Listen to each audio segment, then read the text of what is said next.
Kalau bisnismu belum nyentuh omset 12 miliar per tahun, maaf banget, lebih baik kamu fokus dulu ya. Pernah lihat nggak teman kamu yang suka cerita punya bisnis kuliner, kripto, trading, dropship, affiliate, agen asuransi, tapi hidupnya gitu-gitu aja? Kemana mereka sekarang? Aku nggak bisa sebut berapa omsetku untuk buat kamu percaya, tapi untuk ngasih konteks, aku menghasilkan angka yang jauh lebih dari yang aku sebutkan di atas 3 tahun terakhir berbisnis suplemen dengan brandku sendiri tanpa flexing, personal branding, dan tetap profit. Dalam opportunity, ada 4 cycle lingkaran setan yang hampir dihadapi semua orang. Dari 10 orang, 10-10-nya biasanya kena jebakan setan ini. Yang pertama, uninformed optimism. Jadi ini fase awal ketika kamu melihat peluang dan tergiur buat jalanin. Kamu nggak tahu bidangnya, tapi kamu yakin pasar dan cuannya tuh besar. Kamu lihat trading, mantep nih. Lihat jualan siomay, kayaknya enak.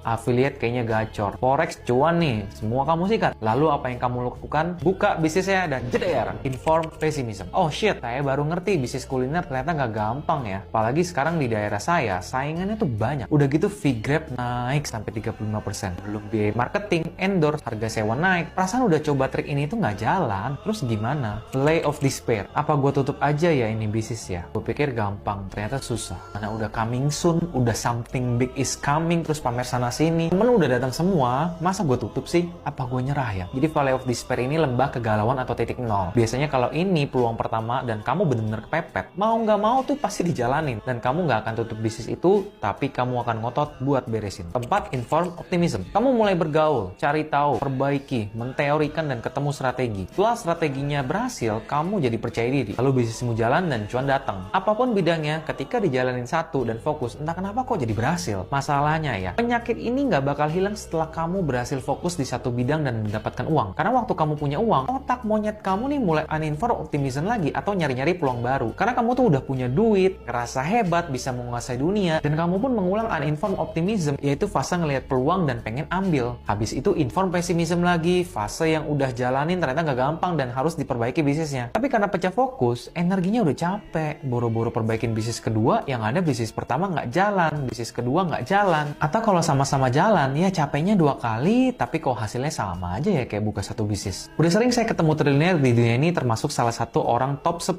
terkaya di Indonesia, juga puluhan tahun tuh fokus di satu bisnis, baru diekspansi kemana-mana. Karena ujung-ujungnya nggak ada bisnis yang bisa dijalanin kalau kebanyakan, dan kamu hanya hidup tanpa kemajuan, berputar di roda yang sama berulang-ulang. Kadang jalanin bisnis bukan soal siapa kerja lebih keras, tapi soal siapa yang bisa bilang no sama opportunity yang datang. Bisnis ada sequence-nya, yang fokus aja bisa gagal, gimana yang lompat-lompat?